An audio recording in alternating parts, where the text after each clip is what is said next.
don't move on. How does this? What's your analysis of this year, and how do you kind of break that cycle? Yeah, look, it's certainly a lot for us to process. We're still processing it. I go through waves of emotion, honestly, when we're talking about it. It just sometimes it's driving in my car or whatever that is. I think the overwhelming feeling here is a lot of hurt. I think there's a lot of people in this building that care a lot about bringing a championship here to Milwaukee, and I think a lot of people were heartbroken, I think, with how we finished. I also think it's really important to acknowledge a lot of the great things that happened this year, all the things that we overcame. I mean, it was pretty special. We had a lot of really great moments. In fact, after the game, we were here till probably 4-ish in the morning, and a lot of storytelling. We talked about highlights and lowlights in the season. A little cathartic, just kind of working through our emotions there. And when you look at a lot of the peaks that we had throughout the season, there's a lot to be proud of, certainly. But with that comes the emotions of wanting to still be playing right now, and I think we all feel that. So again, sort of processing both at the same time is certainly a challenge for all of us, and still working through it. Yeah. Put the pressure on a little bit here.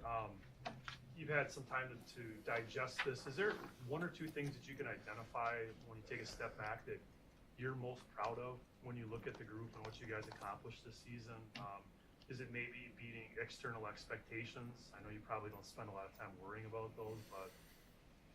Yeah, I don't know if there's one or two. There's a lot. I will say, just for me, the first thing that comes to mind is those moments in games 2 and game 3 when this building was absolutely electric. I think that really stands out, and all of the ingredients that have to come together for that to happen.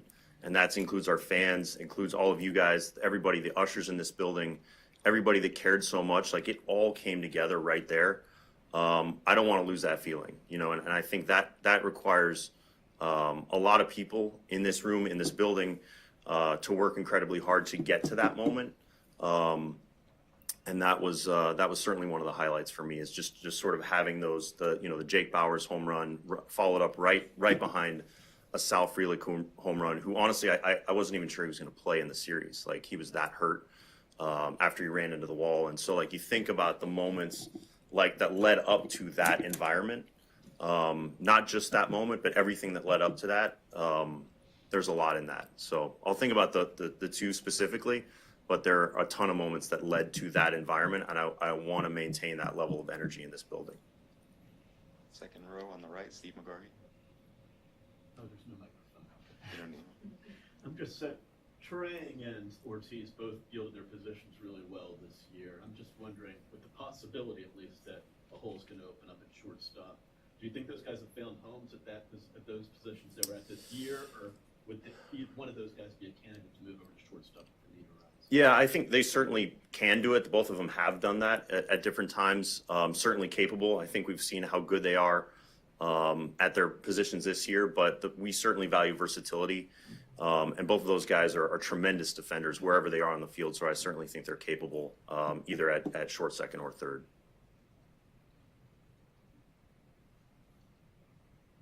Adam again. Matt, that's probably the biggest free agent is Willie, and you have been open that it's going to be tough to re-sign him. Was that a conscious choice that you made to just kind of be open and realistic about it? Is that trying to just tell the fans that this is a possibility?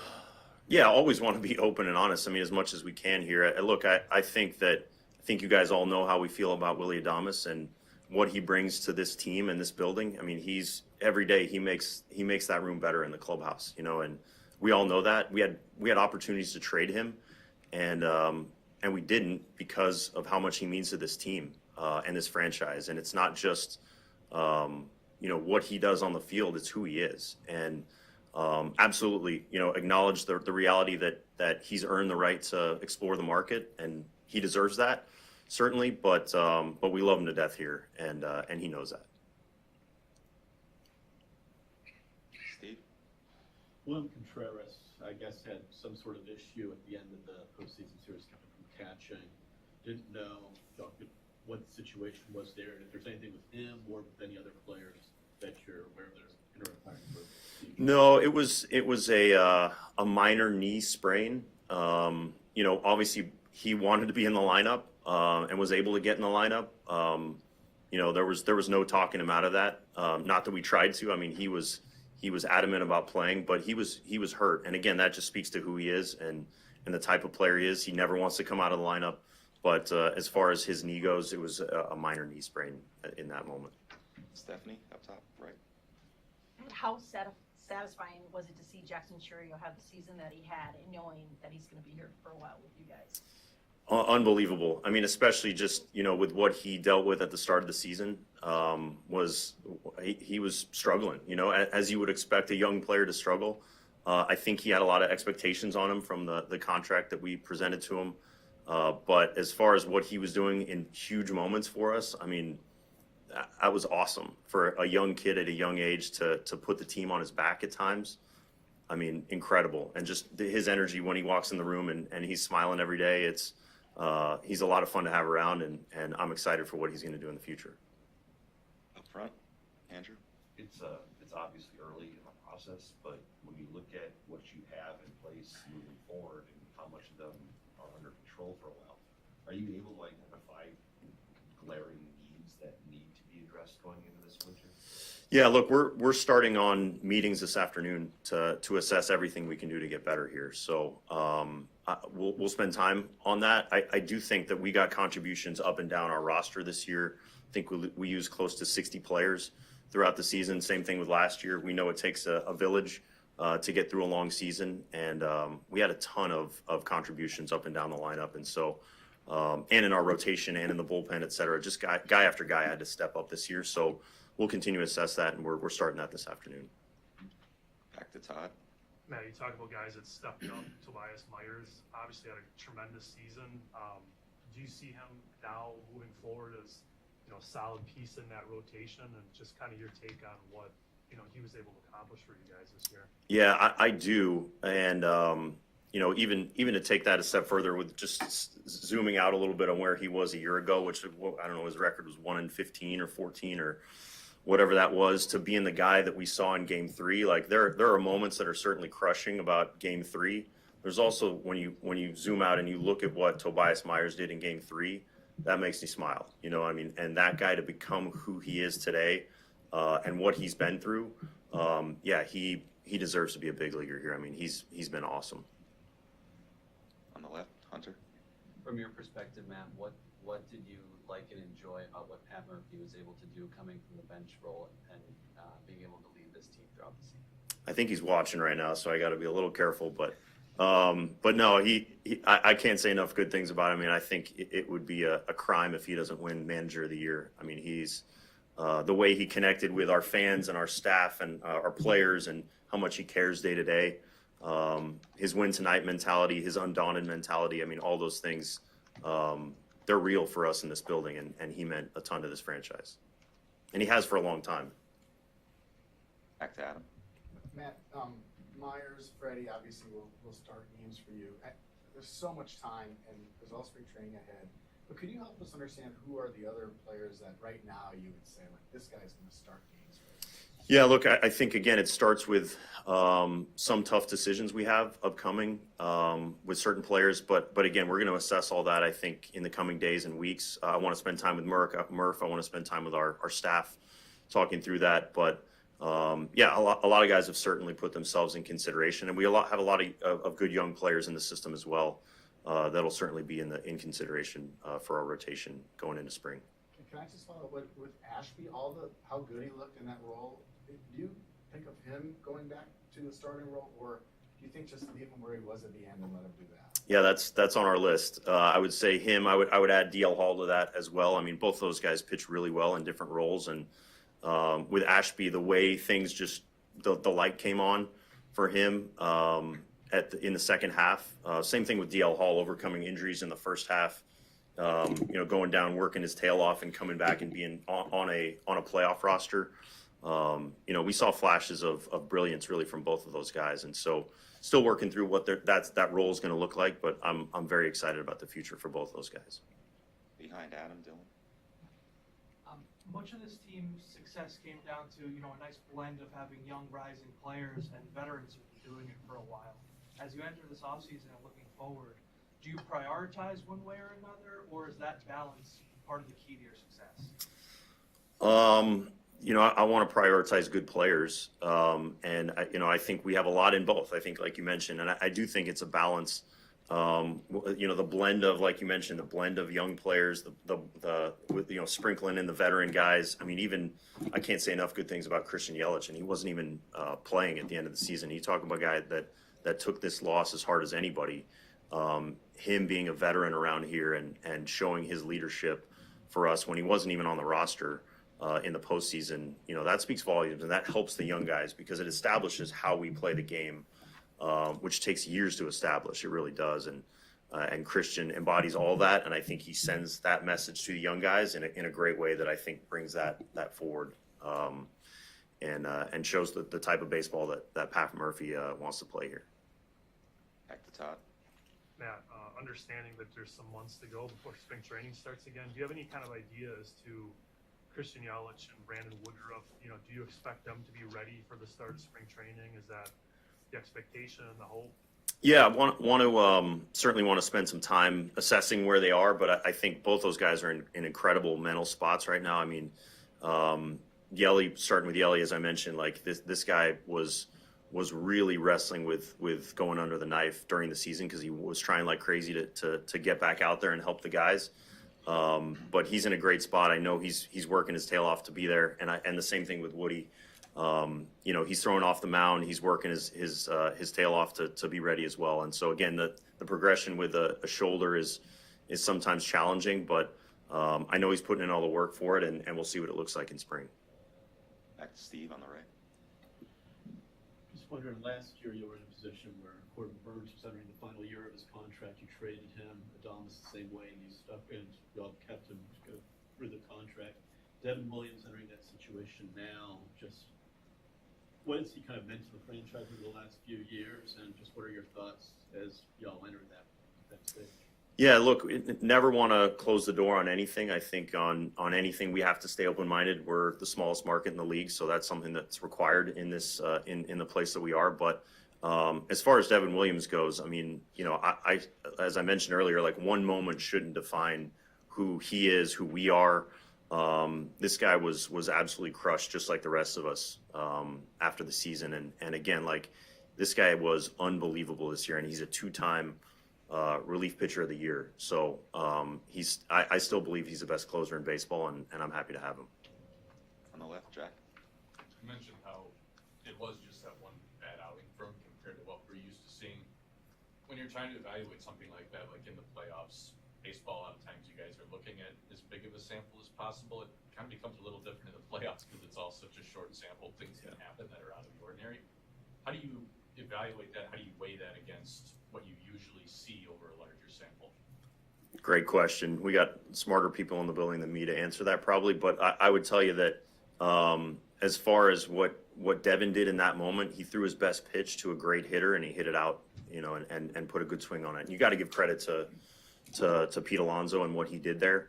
There's 1,000 different ways to slice moments, and our takeaways from it. You want to try to zoom out and look at all the good. We can also, focus on the one moment. And again, like I said, I don't really want that to define who he is or who we are. But I can tell you that the body of work from Devin Williams is unmatched in his role in the league. Andrew, did you? Yeah. Mentioned Murph should get manager of the year. What about the job that Ricky did this year? Yeah, tremendous. I mean, the blue collar mentality that he brings every day, the experience that he provides, his level of leadership, his ability to connect with players on a personal level, connects with everybody, and just a great human being. So nothing but great stuff to say about Ricky's job this year as well. All the way up on the right, Dennis.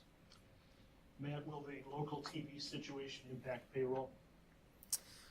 I don't know. I'm not involved with the TV situation. I will tell you that we've continued to have incredible support from our ownership. Mark Attanasio and his family have done a fantastic job supporting us for many years, and I expect that to continue. Back to Jack. William was really a workhorse for you guys behind the plate this year. Caught 120 games in the regular season, the fourth most innings behind the plate for a catcher this year. Especially early on, he was really having a heavy workload early on in the season. How do you feel about how he was able to handle that and respond to it? And is that something you guys think he can keep doing moving forward, or are you having discussions about kind of what the workload looks like him behind the plate moving forward? It's a good question. I mean, look, I think anytime you want to be protective of players and make sure they're well rested and all those things, and then you go to the other side of these guys are competitors and they want to play every day, and so it's trying to balance all of that. And I think Murph does a fantastic job working with our training staff to establish that, and he's regularly in communication with our players to make sure that they're fresh and tries to give them days off. But William's a guy you want in the lineup every day, you know, and so certainly aware of it and something we want to monitor going forward. But he's a leader on this team, and we always want him in the lineup every day.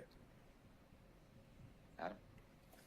Does Jacob Mizorowski have any steps left in the minor leagues? Yeah, I think potentially, you know, on the right day, this guy's as good as it gets, you know, and I'm excited for his future. He's young. He's not totally established yet. Hasn't been to the big leagues yet.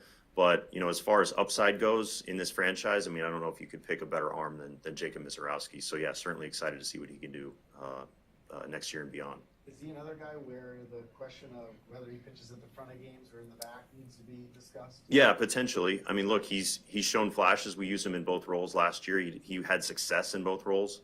So, again, I'll talk with Murph and the guys about that going forward as well. On the right, True Wolves. Will Murph's staff return intact? And unrelated, can you talk us about can you speak to us about the minor league system and the success that you had and the importance of the culture down there that opens up? Yeah, as far as our staff goes, again, that's a conversation we're going to have this week. I think you guys know how I feel about our staff. I think they've done a wonderful job as a whole. And again, want to spend time talking with Murph and the guys about that going forward. And again, those guys deserve a ton of credit, not just our players that have done a wonderful job, but the coaches that put them in position to succeed. As far as the system goes, I mean, yeah, I think we had one of the best winning percentages in all of professional baseball, if not the best. I'm not exactly sure, but as far as the job that our guys are doing throughout our system in player development and scouting, the partnership that those guys have, you know, together is something unique here and really special. And I think our system's in a really good spot. Todd. Matt, could you give us an update on where Abner Uribe is with his knee, and do you envision him being a regular contributor to the bullpen starting again next year? Yes, certainly a factor. I saw him in Arizona when we played out there a couple weeks ago, moving around really well. I know he's going to have a full off season and be ready to go. But as far as like his contributions, we've seen you know, incredible flashes for him. We've also seen you know, a couple dust ups from time to time with him, which we all love because we know he's such a good competitor. But yeah, I mean, I see him certainly being a factor for us next year and beyond. Sophia.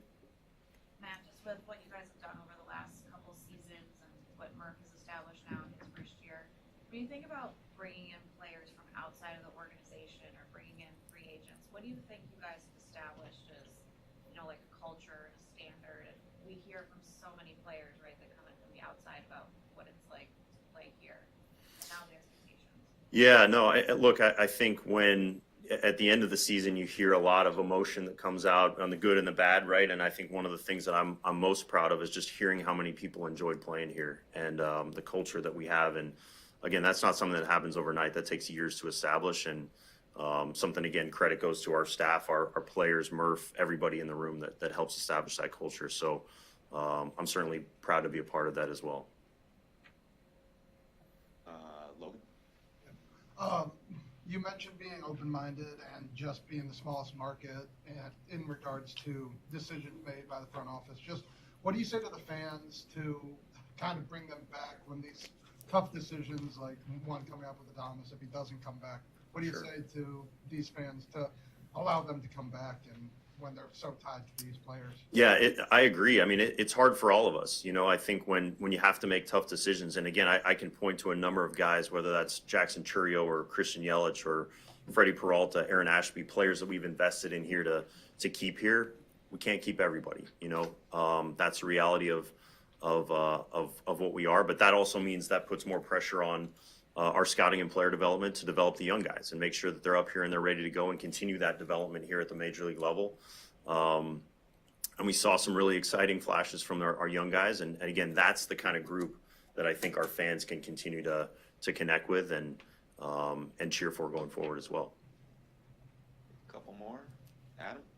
Matt, similar to the Abner question, is Robert Gasser going to be, like, is he looking at kind of a year from when surgery was, or is there any hope of him being ahead of surgery? Yeah, I think optimistically it sounds like it could be towards the end of next year. Again, tough to say exactly, but I think our group is targeting the end of next year, which would be a great boost going into the season at the end there. So, but again, hard to tell with any kind of surgery like that, but I think that's sort of the timetable we're looking at with Gas.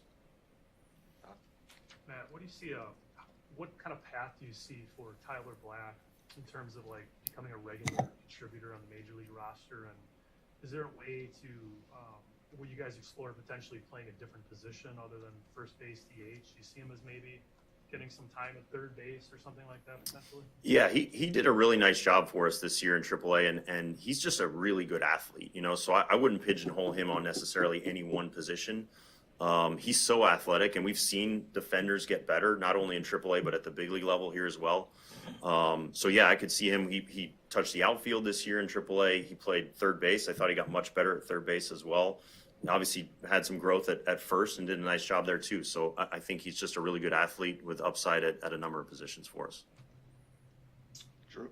If Rob Manfred said, we're changing the playoff format, you guys at the GM meetings have to come up with a new playoff format, what would you advocate for? Multiple buys probably. So they just, you know, smallest market multiple buys probably is what I would ask. I don't know if he'd go for that, but let me think about that one a little bit. I have a number. I guess if I'm in the room with him, maybe I'll have some other questions too for him. So let me think about that one. But you know, overall, I think we're seeing a lot of craziness and a lot of people doing some crazy things in October, and in a lot of ways that's good for some markets and challenging for others. Isn't the randomness of a one game like the previous format? Isn't it similar? If you win game one of a 3-game series, you're suddenly, as we're seeing in the Dragons. Yeah, it's uphill no matter what, and I think regardless of the format, it's going to be a challenge, you know. And so I don't know if I have a solution for the format itself, but you know, I'm proud of the fact that we've been there 6 out of the last 7 years. All right, anybody else? We'll end with Matt. Adam? Matt, some years a club will have like a long list of free agents and be in line for like some big turnover. It seems like your club's in a different spot where you have all these pieces that are sort of here multiple years. Just can you speak to where you feel this offseason compares to past in terms of just where the franchise is and its arc or whatever you want to call it? Yeah, look, I think we want to put a competitive team out on the field every single year, and that requires work over a number of years to build up systems and pipelines with players and processes to yield good results. I think we're in a really good spot. You know, season didn't end the way we wanted, so that means we have to get back to work and find a way to do what we can to bring a championship here to Milwaukee. But as far as organizational health, I think we're in really, really good shape overall. All right, Matt, thank you very much for your time, and thank you everybody for coming. Cool. Thank you guys. Appreciate you. Thank you.